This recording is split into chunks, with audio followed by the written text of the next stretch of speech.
Plaster bandage application. Select and prepare the appropriate place for the application with a recipient of clean water at 25 degrees Celsius, the quantity of plaster bandage necessary, and the orthopedic bandage. It is recommended that procedure gloves are used. Place the orthopedic bandage on the patient, preferably on top of the tubular mesh bandage already applied on the area of the body to be mobilized.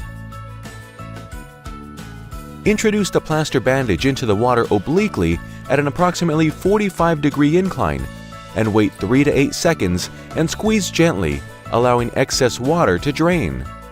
Unroll the wet plaster bandage over the body part to be uniformly immobilized in a circular and spiral motions, pressing and smoothing the bandage to fit the shape of the body. It is recommended to leave the space of 1 finger between one loop and another of the plaster.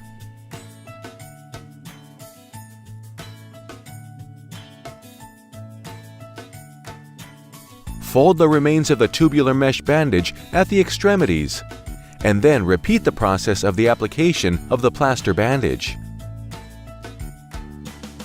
Remoisten the plaster bandage in the water and unroll it onto the immobilized part of the body, forming a second layer of plaster and ensuring the merging between successive layers until the plaster apparatus becomes solid and well laminated.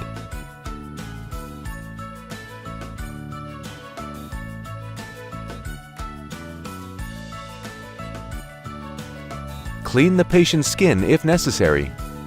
Do not cover the plaster.